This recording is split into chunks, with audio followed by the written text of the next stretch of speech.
There has been series of debate about the development of nuclear weapons in Nigeria and West Africa at large. Recently, the Nigerian government reaffirms emphatically it is not seeking nuclear weapons. Neither does it have the technical expertise and necessary infrastructure to develop a nuclear weapon program. However, as far back as 2004, the North Korean government agreed to share its missile technology with the Nigerian government, Africa's most populous nation and a regional military giant. At the time, government officials gave no details, including whether Nigeria will receive assembled missiles or just technology to make them. It also was unknown whether the technology was of Scud or ballistic missiles. America, which has been watching North Korea closely for a very long time, noted that North Korea does not export ballistic missile technology but only exports Scud technology.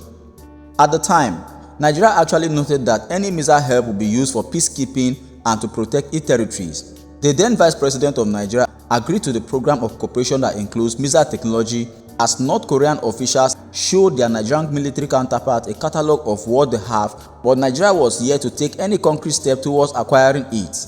The idea started with a high-level delegation from North Korea, which traveled to Nigeria and offered to sell the country advanced missile technology, according to the Nigerian government. However, some other countries downplayed the move as a bargaining tactic to raise the stakes in the nuclear standoff with the United States of America. In a meeting with the then Nigerian Vice President, the North Korean Vice President proposed to sign a memorandum of understanding towards developing missile technology and training and manufacturing of ammunition in Nigeria. The North Korean delegate also made a lot of offers, including training of army personnel, defense cooperation and missile technology, but definitely the Nigerian government diplomatically noted that it had nothing to do with nuclear weapons or weapons of mass destruction. The then Nigerian Vice President also went ahead to note that Nigeria would actually continue to cooperate with the North Korean government in the defense sector, an area in which both Nigeria and North Korea have cooperated over the years. However, it will not go into the production of weapons of mass destruction. Prior to 2004, the North Korean government had maintained close ties with Nigeria since they concluded an accord on military cooperation in 1992, a year after North Korea's defense minister made a groundbreaking visit to Lagos. If the missile deal had gone through, Nigeria would be North Korea's first known sub-Saharan partner. Some Middle Eastern countries such as Libya, Iran, Egypt, Pakistan and Syria had reportedly received North Korea's help with either missiles or missile technology. North Korea, which had developed missiles capable of carrying warheads as far as Japan, is cited by the US Central Intelligence Agency as the world's largest exporter of ballistic missiles. According to Seoul's defense ministry, North Korea exported $60 million worth of Scud missiles and parts to Yemen, Iraq, Syria and Iran in 2002. Between 1999 and 2001, North Korea sold $50 million in missile parts to Yemen, Pakistan and Syria. The United States alleges that North Korea reaped about $560 million from missile sales in 2001. To be honest, North Korea earns badly needed hard currency from missile sales. It had earlier tested its long-range ballistic missiles over the Pacific in 1998. The Scud-type missiles deployed by Iran, Iraq and Syria are nearly all derived from North Korean technology. Many were actually skeptical about the missile deal between North Korea and Nigeria. At the time, so many government sources and stakeholders actually noted that Nigeria will refrain from receiving missiles or missile technology from North Korea because it is sure to annoy the US state. They also went ahead to note that Nigeria will not dare meet the same fate as Iraq's Saddam Hussein. Nigeria, in a bid to calm down the tension, actually noted that it had bought weapons from many countries to protect its territories, but no deal was struck with North Korea. They also went ahead to say that this was just a memorandum of understanding and no action had been taken yet. In the event that ensued, the US State Department already cautioned Nigeria against dealing with North Korea. Government officials from the US noted that it would be unusual for a country to go public about such an offer, and this indicates that Nigeria was not interested in North Korea's missile. In a bid to de-escalate the tension, the Nigerian government reaffirmed emphatically it is not seeking nuclear weapons, neither does it have the technical expertise and necessary infrastructure to develop a nuclear weapon program. In 2006, the Nigerian government approved a technical framework for its nuclear energy program, along with a strategic implementation plan. A Nigerian regulatory authority was set up for regulatory oversight on all use of ionizing radiation, nuclear materials, and radioactive sources under the Federal Ministry of Science and Technology. Then in March of that same year, Russia signed a cooperation agreement with Nigeria, including the provision for uranium exploration and mining in Nigeria. A further broad agreement envisaged the construction of a Russian power reactor and a new research reactor.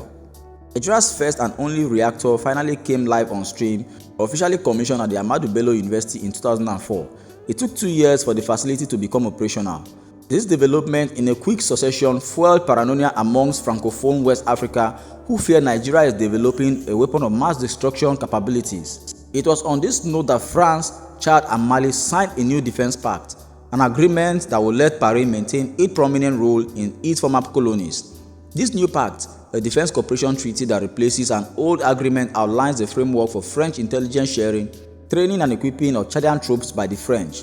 France also began the process of reorganizing its presence in the region with troops from Mali, Niger, Chad and Burkina Faso folded into a proposed 6,000-strong military force. However, Nigeria's response came 2 years later.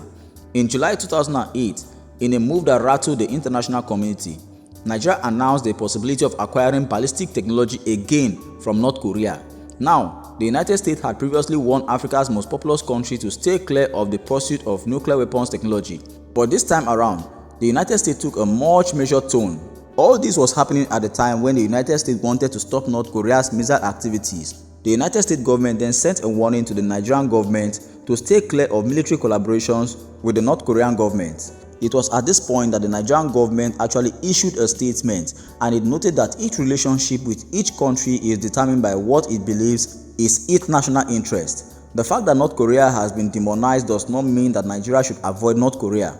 The Nigerian government also went ahead to note that the military relationships with North Korea could include training and the manufacture of ammunition.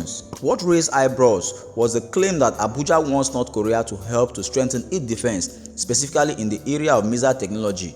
Due to the strategic proximity, all military bases in virtually all of West Africa will be within range of a missile attack launched from Nigeria. What is frightening is the fact that it needs to be a long-range or supersonic missile. To present this in a clearer picture, a missile attack from launch sites in northern Nigeria traveling at 800 km per hour would take roughly between 8 to 10 minutes to impact.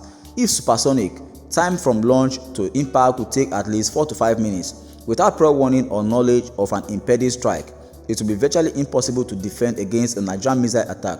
The George Bush administration, which saw Nigeria as its most strategic ally of the United States, initially was less inclined to take an irrational knee-jerk reaction. The French government, on the other hand, went on a diplomatic campaign against the Nigerian government. French government also went ahead to say that any effort by an African country to produce a ballistic missile must be stopped, as Nigeria was not responsible enough to be entrusted with such weapons. Finally, the United States Department issued a verbal warning.